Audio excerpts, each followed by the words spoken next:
मकबूल इलाही की उम्र 44 साल है। वो रोजाना सुबह 7 बजे से शाम 4 बजे तक नाजुक व कीमती पत्थर की तलाश में भारी हथौड़े का इस्तेमाल करते हैं।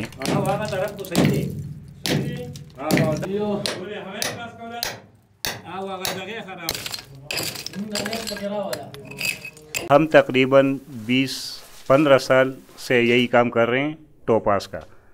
यहाँ 2 किस्म के टोपास निकलते हैं, एक गोल्डन और दूसरा पेंग टोपास जो काटलंग टोपास पोखराज, लेकिन ज़्यादातर काटलंग टोपास के नाम से मशहूर है, जो बहुत ही नायाब और कीमती पत्थर है।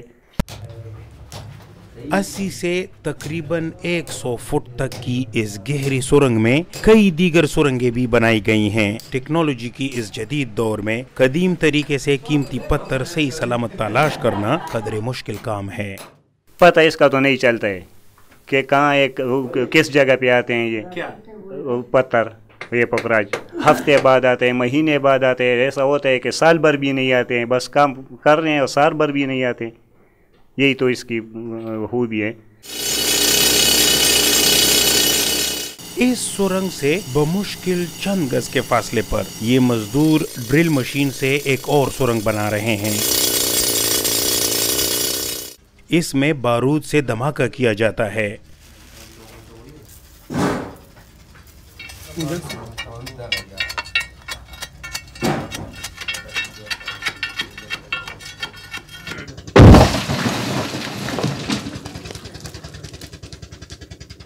और फिर गुलाबी पोखराज की तलाश का काम शुरू होता है। गुलजुबेर शाह मकामी ठेकेदार हैं। वो कहते हैं कि मजदूरों की दिहाड़ी पर रोजाना 9 से 10,000 रुपए खर्च होते हैं। उन्हें बड़े पोखराज की तलाश है, लेकिन आज उन्हें ये मिला।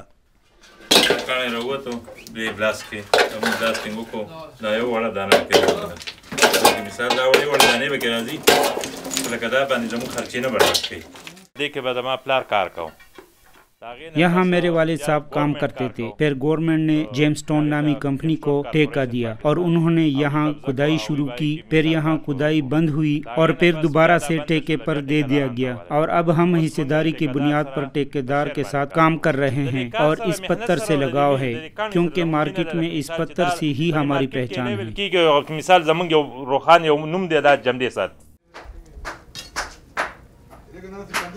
वनडे पश्तो में टीले को कहते हैं। इस टीले में गुलाबी पोखराज की मौजूदगी की वजह से पूरा इलाका वंडो के नाम से जाना जाता है।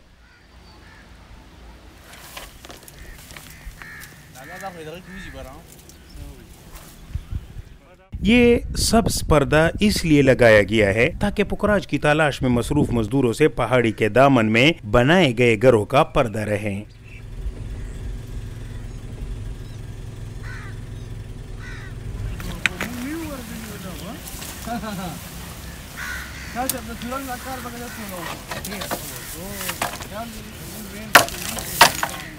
आठ से 12 एकड़ पर पेले इस टीले से खरबों रुपए मालियत के सुर्ख, सफेद और गुलाबी पोखराज निकले हैं। लेकिन दुनिया भर में इस पहाड़ की वजह शोहरत गुलाबी पोखराज ही है।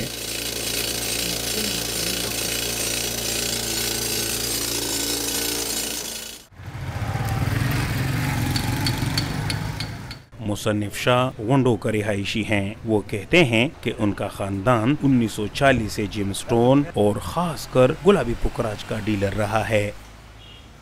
तकरीबन 3 तोले कहानी मुझे अच्छी तरह याद है कि माजी में 30 ग्राम का एक पत्थर 1 करोड़ में भी फरोख्त हुआ था। इसका मतलब है कि ये बहुत कीमती पत्थर है, लेकिन ये इलाका हुकूमत अदम तवज्जो का शिकार रहा है। हुकूमत को यहाँ मौजूद घरों की हिफाजत के लिए इक़दाम करने चाहिए। यहाँ पानी और बिजली मुहैया करने के साथ साथ सड़कें बनानी चाहिए और सियाहों के लिए रेस्ट हाउस तामीर करने चाहिए।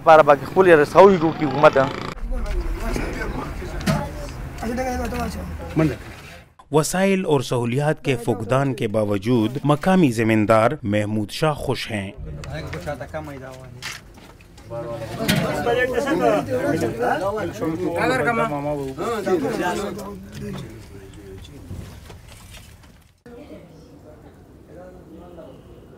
क्योंकि वो जल्द ही गुलाबी पुखराज की तलाश के लिए यहाँ खुदाई शुरू करने वाले हैं। वो कहते हैं कि 50 साल से जायद जमींदारी के दौरान बमुश्किल गुजर बसर हुआ है। अब वो एक नई उम्मीद के साथ किस्मत आजमाने के लिए पुखराज की तलाश शुरू कर रहे हैं। ये ठेका एक बड़े ठेकेदार को मिला है और उसने फिर मुझे दीगर ठेकेदारों की तरह ये जगह दी है। इसका मुनाफा बराबरी पर तकसीम होता है। यहाँ लोगों ने 6-6 महीने काम किया और इन्हें कुछ नहीं मिला और ना कुछ निकला, जबकि चंद एक ऐसे भी हैं जिन्हें 2 घंटे काम में बहुत कुछ मिला है। तो ये सब किस्मत का खेल है। ये सदका इसलिए किया कि अल्लाह हमें कामयाबी दें ताकि हमारी किस्मत अच्छी हो और यहाँ से कुछ निकल आए।